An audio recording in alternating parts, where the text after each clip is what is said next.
Hi there, it's Polly here. Ding! So, I haven't told you many kind of dark tales of, creepy people. I'm going to now. There's a gamer that basically scarred Australian gamerdom for life, This guy haunted the Australian game scene through the 70s, 80s, 90s, early thousands. But as it turns out, he did the same in other countries. Figure gamers, this is for you as well as the role-playing gamers. So, I met this guy at the first War Games club I was in, good old Richmond War Games club, and so when I was a teenager, this guy was an adult. He was a Vietnam vet who, played games and everything. So we kind of cut him a bit of slack, and I think that was wrong. We thought as a Vietnam vet he might have some, but no, he was just, these days I guess we'd say, a bit of a toxic person. But this guy, so the culture in Melbourne then, and indeed now, was that different clubs would sort of run little conventions over the year. It was wonderful. You'd kind of host them. So there'd be like 3 or 4 of these things over the course of a year. Wonderful. You'd take over a school or, a hall, a series of halls or something. But this guy used to play, miniatures. But the type of guy. He will take, if it's ancients, he'll take early Imperial Roman. If it's Napoleonics, he'll take British. He'll take whatever gives him pretty much the highest quality infantry so that it'll kind of carry the game without him. He doesn't have to be clever at tactics or anything, just kind of the dice will be with him because he's got the best. But what he would do is, so first thing he would do is people would put in army lists. You'd have a set amount of points to buy your army from. Different types of troops cost you a certain amount of points, and you'd have to make like a 1,500 point army or a 1,200 point army or whatever for like good old War Games research group, ancients and so on.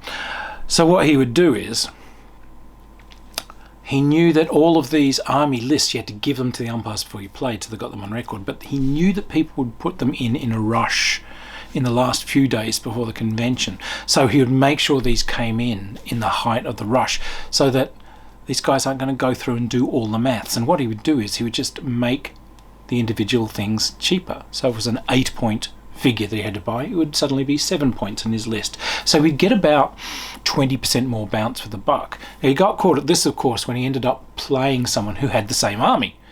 Another guy with early Imperial Roman racks up against him, and it's like, somehow this gamer's got like 20% more guys on the field. Can we go through this? And we find this guy's, set this up, but he's got plausible deniability. He's like, oh yeah, thing. Oh no, I must have gotten the maths wrong, but that's okay. I've got another list here, which they then painstakingly go through. So he kind of squeaked through, but then we're at OneCon, and a guy's playing with him, and it's like, I don't understand it. I'm not that bad at this game, but I don't know, just the gods are against me or something.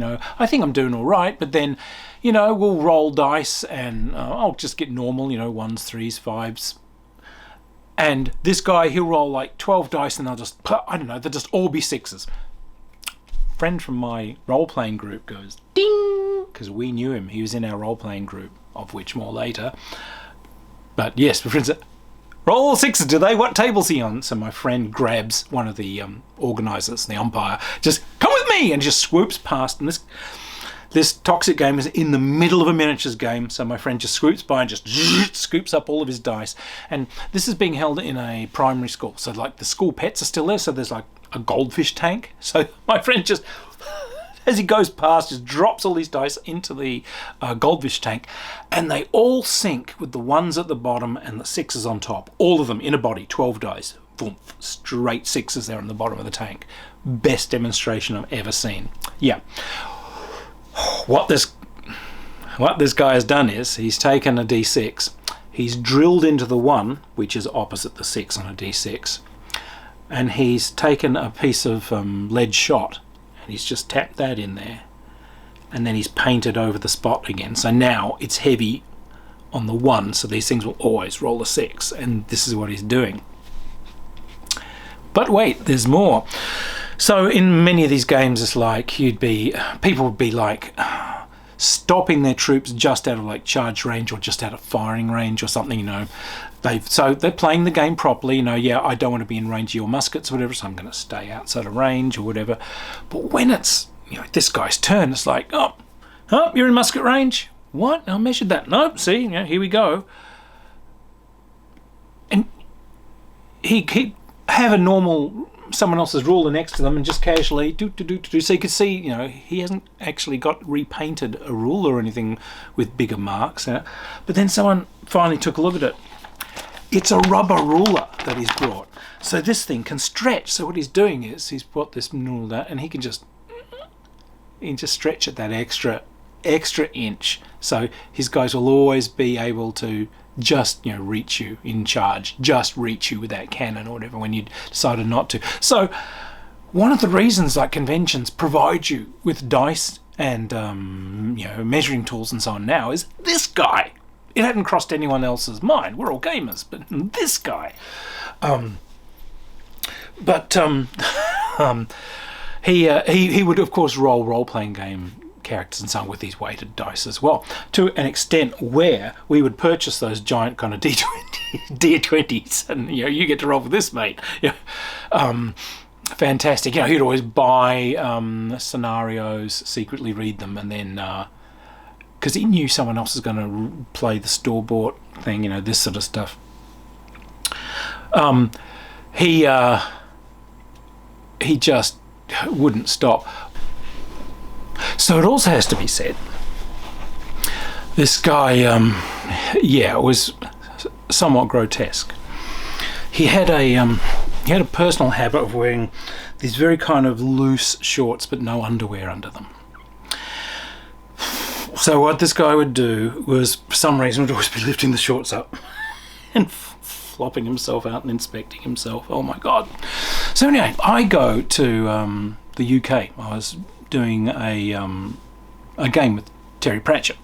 But while I'm over there, I go to Salute, which is the big wargaming con over there. And, it's great, fantastic. Figures everywhere. It's like, whee! I think I came out of there with 500 tons of lead. But the fun thing was I also came out of there almost with alcoholic poisoning. Because when people found out that I was from Melbourne, they'd all kind of give me these kind of pitying kind of look, oh, God, that must be so terrible for you people. So, why? I said, well, that's where Goggo comes from. Is it Goggo? Yeah, it was this kind of huge fat gamer came over from Melbourne last year, and he cheated in all of the con games. He had like these dice that he wrote there. He had this rubber ruler, and he had these just wearing these shorts, and he kept on like yes. Oh, I know the guy. So essentially, as you told tales of this guy and games that you've been trapped in with him, these guys would just keep buying you drinks. So it's like, you know, by the second day of the con, it's like, but yeah. Then I go to Gen Con the next year. And I'm setting up my table to sell my games, and a couple of other Australians have come over. So sure, you know, you can sell your stuff on my table, you know, just rack it up there, why not, you know, we'll have some time. But a whole group of Americans go past, and they've all got t-shirts that say, I hate, you know, this gamer's name here, I hated this game, you know, before you did. And, what? Come here. I said, what's this? And, oh, this guy turned up at Gen Con last year from Australia, and oh my God, he had all these dice that he'd like loaded with lead. He had these rubber rulers, and he had these really big kind of loose shorts with nothing on under it. He'd like keep opening on. Yes, yeah. No, we've had to suffer under this guy for decades, you know. And so, oh, well then, you get a free t-shirt. If you can prove you hated him before we did, then, you know, then you get a free shirt. So we came back from an American con all proudly with shirts and said, you know, I hated this guy, you know, before you did. Melbourne gamers are like, where did that thing come from? Oy. So, yeah. There was actually kind of a bit of a sad side to this, actually, because as it turns out, he was a Vietnam vet, all right. But I was running one of these little conventions, and older gentleman turned up, and, you know, he comes to the thing, he's setting up, and he sees, you know, this guy at one of the other tables. He grabbed me by the arm and led me outside. Just, is that, you know, and he says the gamer's name. I said, yes. Oh my God, he's alive! That is amazing! Oh God, oh my God, no, that guy's like absolutely infamous. What do you mean? Oh, no. That guy was infamous throughout, the entire Australian forces because he did time, mate. Turns out this guy was the clerk in a engineering unit. And how people like send nummy goodies to the boys at the front. They'll send them a birthday cake. They'll send them, they'll send them biscuits. They'll send them lollies and cookies and chocolates. And here's your birthday cake, my darling son. This guy was intercepting them because he was the mail orderly, and he just opened it and eat them, which is a federal crime. That's the federal mail. He got caught. No, he did time. Like they threw him in military prison for 3 fucking years. So I just got to tell people that this bastard's still out there.